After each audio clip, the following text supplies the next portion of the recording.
I want you to close your eyes for a moment. Imagine waking up, phone pressed to your ear. Your first thought, how many views did I get last night? The clock is 6 a.m. You haven't slept well, but you already know. You must post. You must please. You must be liked. This is not fame, it is expectation. This is the beginning of the micro-celebrity trap, where ordinary people become commodities, traded by algorithms, praised, then forgotten. The dream was to share, to connect, but somewhere along the way, it turned into a transaction. Content in exchange for attention. Attention in exchange for identity. In 2025, there are millions of creators across TikTok, Instagram, YouTube, each with dreams of virality. A viral video feels like fireworks, sudden, dangerous, beautiful. One clip can open doors, bring brand deals, feels like proof that you matter. But what happens after the fireworks fade?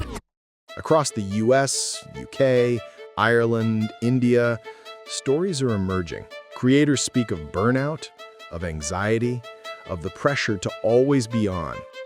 5 out of 10 creators said they experienced burnout directly from being online. One creator, Melanie Murphy, describes a complete fatigue so deep, it felt like her body was saying, "I'm done." Another study found that creators who earned less, under $10,000 a year, felt significantly worse emotionally than those making more. The work was constant, the reward uncertain, the persona ever watchful. Meet Jade Powell, 32, content creator, social media strategist. She posts nearly every day. Brands call. Sometimes the money is good. But Jade also battles migraines caused by staring at screens. She says waking up and immediately checking her phone feels less like ambition, more like addiction. Therapy helps, but she wonders, could she ever really leave this life behind? She plans to, by 40 if she can. Then there's Shreya in India. She calls herself a nano creator. She made couple videos with her husband. One went viral. Suddenly, the brands came. But each video after that felt like chasing ghosts. More reels, more edits, more despair. Because virality felt temporary. Electric heartbeats followed by long silences. The following can vanish as quickly as it appeared. Even creators with hundreds of thousands of followers talk about comparison. The algorithm changes, a new trend steals the spotlight. What worked last week becomes irrelevant, invalid. And the self that you built on hopes, on likes, on external validation begins to feel like a mask. You start to wonder, which part of me is real? Which part is performance?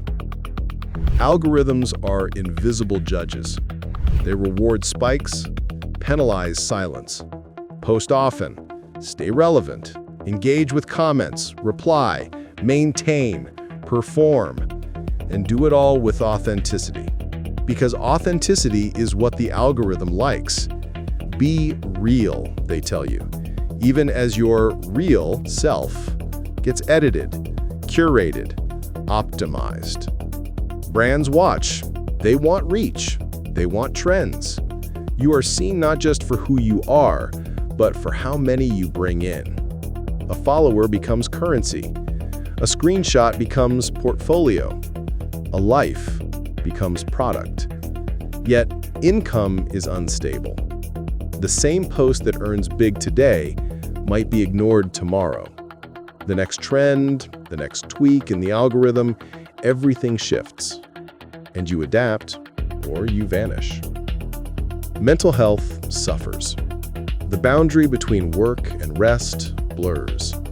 You wake up anxious not about the day, but about your content schedule. Social media becomes not connection, but obligation. Psychologists say that this perpetual performance can cause identity dissociation, when the person you share is not always the person you feel like being behind closed doors. Studies show that more time online correlates with anxiety, depression, emotional exhaustion. But here is a twist few expect. More followers doesn't protect you.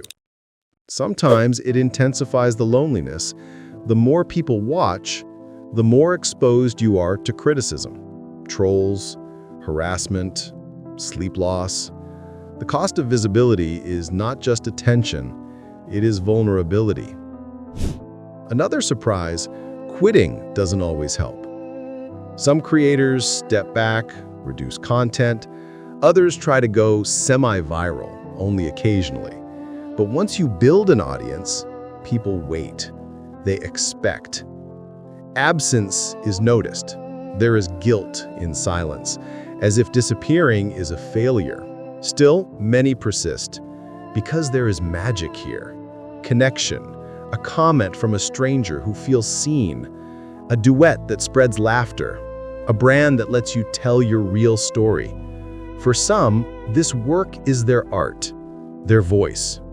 And that voice matters. But survival means boundaries. Setting aside time away from screens, reclaiming identity off camera, prioritizing mental health, choosing consistency over virality, building community, not just followers. Platform designers are being questioned. Do algorithms have responsibilities? Do platforms owe creators protections? A movement is rising. Therapy for creators, awareness, transparency.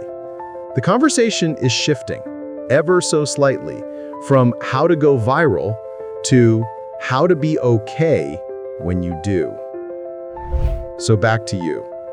When you scroll through your feed tonight, asking what's trending, remember the person behind the post, the person who laughed, who cried, who stayed up fixing a camera angle, who wondered if they were enough. Because the micro-celebrity trap works most quietly when you believe your worth lies in view counts, when you think visibility equals value. You are more than an algorithm score, more than a moment of virality, more than someone's performance. And maybe, just maybe, the truest content is the story no algorithm can sell. Thank you for watching.